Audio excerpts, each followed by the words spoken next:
نحمدہ و نصلی علی رسولہ الکریم اما بعد فاعوذ باللہ من الشیطان الرجیم بسم اللہ الرحمن الرحیم اطیعوا اللہ و اطیعوا الرسول صدق اللہ العظیم ان اللہ و ملائکۃ یصلون علی النبی یا ایھا الذین آمنوا صلوا علیہ وسلموا تسلیما اللہم صل علی سیدنا مولانا محمد و علی آل سیدنا مولانا محمد و اصحاب سیدنا مولانا محمد وبارک وسلم وسلم علیہ۔ میرے انتہائی واجب الاحترام رائے حق کے مسافر عاشقان رسول سب کی حاضری کو اللہ بارگاہ الہی میں منظور فرما کر میری طرف سے سب کو السلام علیکم۔ میں نے جو دو بڑی شان والے حکم الہی جو پڑھنے کا شرف ملا ہے، اطیعوا اللہ تابعداری کرو اللہ کی، اطیعوا الرسول اور میرے رسول کی تابعداری کرو۔ یہ بات تو دو یہ بے شمار سنتے ہوئے عمر گزر گئی کہ اطیعوا اللہ یا اللہ کی تابعداری کرو اور اللہ کے رسول کی تابعداری کو، مگر اس کے اندر جھانک کر ہم نے دیکھا نہیں ہے یہ بات اصل میں کیا ہے۔ فرض کیا کہ یہ قانون پورا قرآن کریم قانون خداوندی ہے، کیا یہ قانون الہی ہے۔ فرض کیا کہ اقیموا الصلاۃ و آتوا الزکوٰۃ، تو نماز ادا کرو تو زکوٰۃ دو۔ اس سے کیا پتہ یہ یا قانون، اگر فرض کیا یہ پتہ اسے کیا کہتے ہیں علم، مجھے علم ہے کہ اللہ نے حکم دیا ہے نماز ادا کرو اور زکوٰۃ ادا کرو، یہ علم، اس سے کیا پتہ چلا علم سے نجات نہیں ہے، نجات تو عمل میں ہے۔ فرض کیا یہ پتہ چل گیا ہے کہ نماز ادا کرنے کا حکم ہوا ہے، زکوٰۃ ادا کرنے کا حکم ہوا ہے، مگر نماز بھی نہ پڑھیں زکوٰۃ بھی نہ دیں تو کیا ہماری نجات ہو جائے گی؟ یہ تو نافرمانی میں آئے گا۔ تو یہ اگر نماز ادا کرنی ہے تو پھر کیسے کریں گے؟ واطیعوا الرسول، سنت نبی پہ کام کرنا ہوگا۔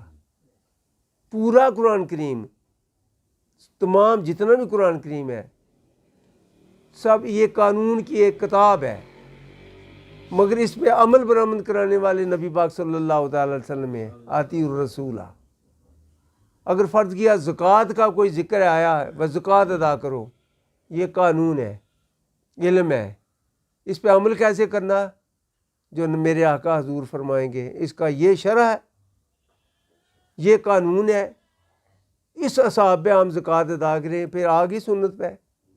اس سے کیا پتہ چلا کہ حضرت موسیٰ علیہ السلام نے اظہار غم احساس کیا کہ اے آقا حضور کے اے امام الانبیاء کہ میرے دین میں 72 فرقے بن گئے ہیں۔ حضور نے ارشاد فرمایا میرے 73 ہوں گے، مگر ایک ٹولہ ایسا ہوگا جو ناجی ہوگا، نجات پانے والا۔ وہ کون ہوگا؟ ایک ہی بات ہے، میں یہ دیکھیں پورے قرآن کریم میں کوئی ایسا عمل نہیں جو سنت رسول کے بغیر وہ عمل قابل قبول ہو۔ اگر نماز ہی کوئی ادا کر لیتا ہے تو نماز کیسے پڑھے گا؟ جیسے رسول اللہ صلی اللہ علیہ وسلم نے پڑھی ہے، سنت میں آئی بات۔ جب تک تابع رسول نہ ہوگا، اطیعوا الرسول نہ ہوگا، اس وقت تک ہمارا کوئی عمل بھی قابل قبول نہ ہوگا۔ ہم اپنی مرضی سے فرض کیا کوئی کام لیتے ہیں تو یہ زکوٰۃ ہم اپنی مرضی سے دیتے ہیں، یا اس میں کم و پیش کریں گے تو ہماری وہ زکوٰۃ نہیں، یہ قانون کی خلاف ورزی ہو جائے گی۔ اتباع رسول سے کریں گے۔ اس سے کیا پتہ چلا یہ لوگ رسول اللہ صلی اللہ علیہ وسلم کی اتباع کرتے ہیں، سنت پہ چلیں گے، وہی ٹولہ نجات پائے گا۔ تو جو اگر پھر نام بھی ہمیں وہی رکھنا چاہیے، وہ ہم کون ہیں بھائی؟ نبی پاک صلی اللہ علیہ وسلم کی سنت پہ عمل پیرا بننے والے، ہمارا نام بھی تو وہی ہونا چاہیے، جو کام ہے وہی نام ہو، نام اور تو کام اور، یہ تو ایسے بنے گا نہیں۔ اگر فرض کیا آپ اہل سنت والجماعت ہیں تو اہل سنت والجماعت ہوتے کون ہیں؟ جو نبی پاک صلی اللہ علیہ وسلم کی سنت پہ عمل کرتے ہیں۔ اس کا نام تبدیل کرتے ہوئے ہم فلاں ہیں، ہم فلاں ہیں، ہم کسی فرقے کا نام نہیں لیں گے، مگر یہ دیکھیں ہم اس کو فرقہ ہم کہیں گے۔ جو سیدھا صاف سیدھا صراط المستقیم جو ہے وہ ایک ہی ہے کہ نبی پاک صلی اللہ علیہ وسلم کی سنت پہ عمل پیرا ہونا. جو نبی پاک صلی اللہ علیہ وسلم کی سنت کے بغیر پورے قرآن کریم میں کوئی ایک عمل بھی مجھے بتا دے کہ نبی پاک صلی اللہ علیہ وسلم کی سنت کے بغیر وہ عمل قابل قبول ہے یا وہ پایا تکمیل تک پہنچے گا. ایک عمل بھی بتا لیں, ایک عمل بھی نہیں ہے پورے قرآن کریم میں. فرض کیا نماز لے دیں کہ وہ ادا کریں تو ان الصلاۃ کانت علی المؤمنین کتابا موقوتا, یہ لے لیں کہ بے شک نماز مومنوں کے لیے وقت مقررہ پر ادا کرنا فرض ہو گئی. پر وقت کون بتائے گا؟ کہیں ہے لکھا کوئی قرآن کریم میں فلاں وقت یہ, اس کو فجر کہتے ہیں, اس کو عصر کہتے ہیں, اس کو ظہر کہتے ہیں, اس کو مغرب کہتے ہیں؟ کہیں بھی نہیں. جاؤ در رسول پہ, ایک عمل بھی مجھے بتائے کوئی جو ہماری نجات کا ایک ذریعہ ہو, اس کا تعلق سنت رسول سے نہ ہو, تو پھر ہمارا نام بھی تو وہی ہونا چاہیے. اس سے کیا پتہ چلا نجات والا ٹولہ بھی یہی ہے, یہی ہے صحابہ کرام رضوان اللہ علیہ اجمعین. اور میرے آقا حضور نے ارشاد فرمایا میرے صحابہ مانند ستاروں میں, جو بھی کسی کی اتباع کرے گا وہ میری سنت پہ عمل ہے. چونکہ میرے صحابہ میری سنت کو چھوڑ کر کسی کو اپناتے ہی نہیں ہیں. صحابہ کرام رضوان اللہ علیہ اجمعین حضور کی سنت کو ایسے ترجیح دیا کرتے تھے کہ اپنی جان بھی جائے, اگر مال سب کچھ چلا جائے, مگر سنت رسول کی پاسداری نہیں چھوڑا کرتے تھے. وہ ایک صحابی رسول کے بارے میں نے سنا تو میں چیخ اٹھا. سچی بات بتاؤں یار, کس قسم کے خوش نصیب لوگ تھے وہ ایک ڈاچی کو لیے ایک زمین کے بننے سے وہ ہر روز ڈاچی گزارا کرتے تھے. باغ پکڑی, ایک ہاتھ میں لوٹا لیا, دوسرے میں اس ڈاچی کی باغ پکڑی, رسی پکڑی ہوئی, تو وہاں گھوما کرتے تھے. کسی نے پوچھا یہ حضرت یہ روز ہی یہیں پہ گھومتے پھرتے ہو, یہ کیا ہے؟ کہا کہ میرے آقا حضور نے یہاں سے میں نے ان کو گزرتے دیکھا ایسے ہی اسی حالت میں, وہ اپنے دل میں سکون پہنچانے کے لیے میں وہ کر رہا ہوں. ان کو نبی پاک صلی اللہ علیہ وسلم کی سنت کے بغیر ان کو سکون ملتا ہی نہ تھا. یہ تھی محبت الہی. ہم جو نعرے لگانے والے ہیں, میں خدا کی ہاتھ جوڑ کر کہتا ہوں خدا را ایسے نہ کرو, یہ اپنے آپ کو دھوکہ دینے کی بات ہے. اپنے نفس پہ ظلم نہ کرو. جو محبت رسول ہے کبھی بھی چھپی ہوئی نہیں رہے گی, وہ چراغ جل کر رہے گا. مشک اور کہتے ہیں نا, مشک اور عشق کبھی چھپے نہیں رہتے. جب بھی کوئی بے شک کوئی گندگی ہے کہیں, اس پہ اگر کوئی کوڑا کرکٹ پھینک دے نا, تبھی اس کی بدبو آئے گی باہر. تو جو عشق ہے نا, عشق ہو سچا الہی. کیا یہ حضرت رابعہ بصری رحمۃ اللہ کا نام آج تک زندہ, کیا وہ ہماری خالہ لگتی تھی؟ یار اس سے کیا پتہ چلا عاشق کو اللہ تبارک تعالیٰ ان کا رتبہ ہی بلند کر دیتا ہے. ورفعنا اللہ کا ذکر, ان کا ذکر خود ہی بلند کر دیتا ہے. تو کون تھے وہ لوگ؟ پیروی رسول کرنے والے. اگر ہم پیروی رسول کو چھوڑ کر علیحدہ علیحدہ نہ رکھیں, ہم فلاں ہیں, ہم حق کر آئے, ہم یہ ہیں وہ, بھئی حق تو یہی ہے جو پیروی رسول ہے, اس کو حق کہیں گے. اس کے علاوہ کوئی بھی ہم کسی کو حق مانیں گے نہیں. فرض یا قرآن کریم ہی لے لے, یہ آقا حضور کی زبان سے اگر یہ اس کے نزول نہ ہوتا, کسی پہاڑی پہ اترتا, تو تب بھی یہ قلب رسول پہ اترا, یہ قلب رسول پہ اترا. تو اسی لیے تو شاعر نے بھی کہا, میں نے بھی جو کچھ یہ کر لیا, کتب روح قلب زبان ترجمان قلب. میری اس کتاب میں یہ شعر ہوگا کہ یہ جو کتب کہتے ہیں وہ پڑھنے والی چیز, اس میں آئی اس کو جو اس قلب میں آئی وہ چیز پڑھنے والی ہے جس سے روح قلب ہو, جس میں روحانیت پیدا ہو, روحانیت کا ایک ذریعہ ہو. تو روحانیت آئے گی تو روح جو ہے یہ کس جگہ کا ہے؟ عالم روا کا، یہ پردیسی ہے، یہ روح پردیسی ہے، یہ کہاں کا رہنے والا؟ عالم روا کا۔ جب وہاں پہنچے گا تو یہ دیکھے گا یہ سارے لوگ وہاں تھے، مرنے کے بعد سب کو پہچانتا ہوگا، یہ فلاں تھے، یہ فلاں تھے۔ جب قبر میں جائے گا تو جب عالم روا کے اس کے لیے دروازہ کھول دیا جائے گا تو وہ اپنے گھر کی سیر کر لے۔ تمہاری کوئی چیز کوئی آگے پیچھے تو نہیں ہے، وہی اپنے گھر کی سیر کر لے۔ وہاں پوچھے گا کو وہ فلاں آدمی تھا، وہ کہاں گیا؟ وہ یہ نظر نہیں آ رہا۔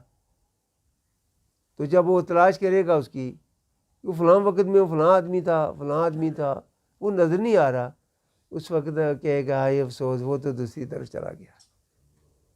یار اپنی دوستی کو مضبوط رکھیں۔ ہر مسلمان کو ایک دوسرے کا بھائی من کر رہے ہیں، جو میرے آقا حضور نے ارشاد فرمایا۔ تو بھائیوں کا کام کیا؟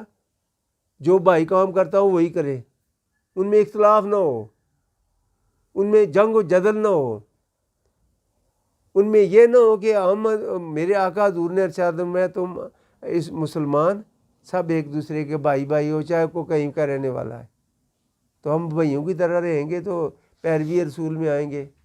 ہم اگر کسی کا حق چھینیں گے تو بھائی کس کا باہر؟ کلمہ وہ بھی پڑھ رہا ہے، ہم بھی پڑھ رہے ہیں، پھر دل کا کلمہ پڑھنے والے تو نہ ہوئے۔ یہ تو زبانی کلمے کا تو کوئی فائدہ ہی نہیں ہے۔ تو جب تک ہم اتباع رسول نہ ہوں گے اس وقت تک ہمارا ایک بھی عمل قابل قبول نہیں ہوگا۔ فرض کیا کہ سنت کے بغیر ہمارا جینا مرنا، ہماری زندگی اور موت میں بھی سنت ہے۔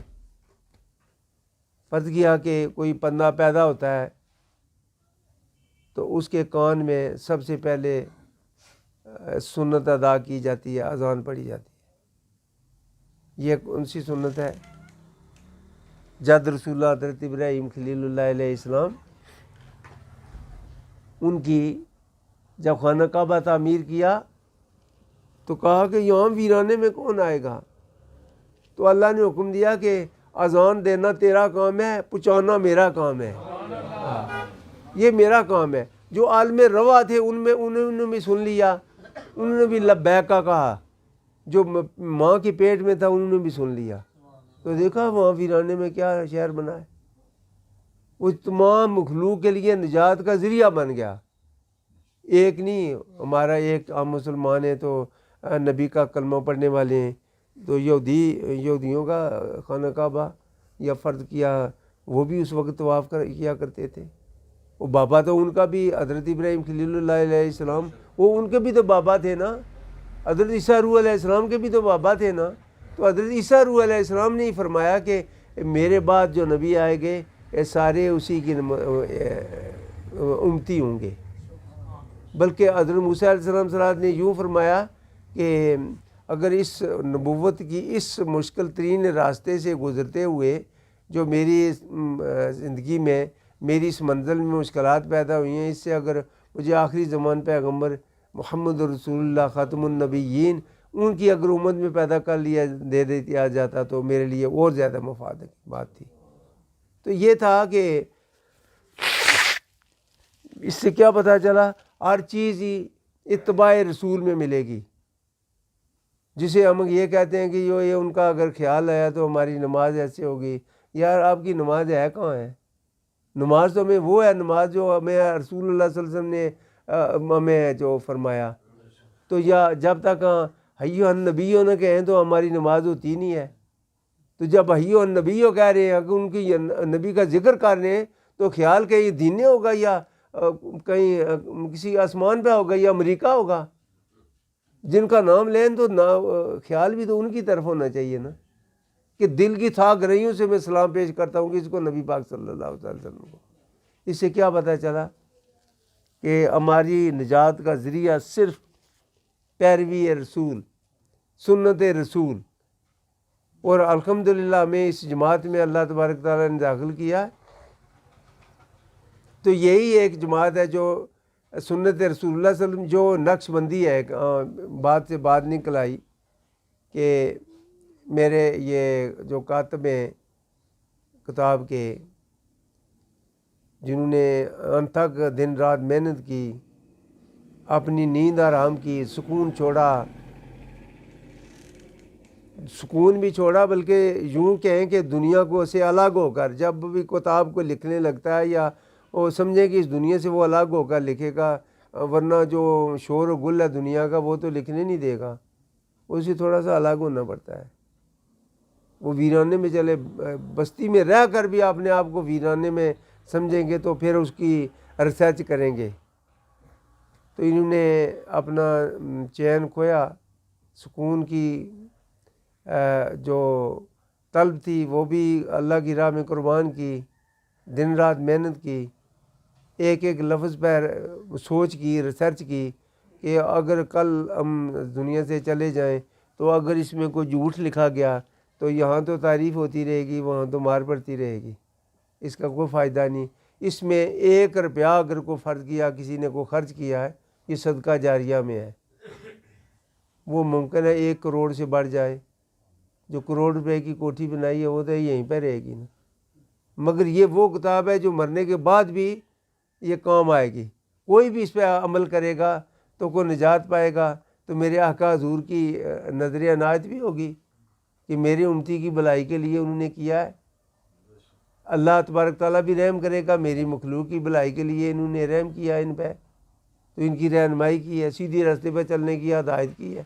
تو اللہ اور اس کی رسول کی محبت کا واحد ایک ذریعہ ہے کہ ہم برائی کی طرف، دنیا کی طرف سے محبت سے نجات پائیں اور اللہ اور رسول کی محبت سینے میں آباد کر لیں۔ یقیناً میں ایمان کی پوری قوت سے کہتا ہوں، یہ دوزخ میں جانا تو درکنار، آپ کا سایہ بھی دوزخ میں نہیں جائے گا، مکمل یہ بات صحیح بات ہے۔ مگر یہ پیروی رسول نعرے لگانے سے، غلامی رسول میں موت بھی قبول ہے، یہ تو سنیں آپ بات، مگر یہ بھی بات سن لیا کہ نام تو ہم نے کسی کا لیا، دوسری طرف سے کوئی 4 پیسے ملے تو ووٹ دوسری طرف دے دیے۔ بے شمار دفعہ ایسے دیکھا ہے، کام اور نام اور، تو پھر ایسے بات نہیں بنے گی جب تک دل کی تھا گرہیوں سے ہم اپنے آپ کو بارگاہ الہی میں جان مال سب کچھ قربان نہ کریں، پیش نہ کریں بارگاہ الہی میں، اس وقت تک ہماری کوئی نجات کا ذریعہ نہیں۔ یہ ٹھیک ہے کہ ایک فوجی ہے، وہ کہاں کس لیے جاتا ہے؟ جہاد کے لیے، جنگ لڑنے کے لیے، اپنی جان قربان کرنے کے لیے، مگر یہ ہے کہ وہ مورچہ نکالے گا۔ مورچہ وہ اس لیے نہیں نکال رہا ہے وہ کوئی کہ میں ڈر کر اس میں رہ رہا ہوں، اپنا دفاع کروں گا کہ میں تاکہ اس کی مدد کر سکوں، مدد کے لیے۔ اس لحاظ سے دنیا سے چھپ چھپا کر مورچے میں رہیں، اپنا جنگ جاری رکھیں۔ یہ جو ہمارے وجود میں قوت نفسیاتی جو ہے نا، نفسی کا جو طاقت ہے، پاور ہے، شیطانی قوت ہے، اس سے جنگ جاری رکھیں۔ ایک وقت آئے گا جب اس سے آپ فتح حاصل کر لیں گے، قد افلح جب ہو جائے گا، جب آپ کا من پاک ہو جائے گا۔ یقینی بات، میں ایمان سے کہہ رہا ہوں، آپ سے کوئی بات چھپی ہوئی نہیں رہے گی۔ قبر والے بھی بات کریں گے، حشر والے بھی بات کریں گے، سلام بھی کریں گے۔ آخر دعوانا الحمدللہ رب العالمین۔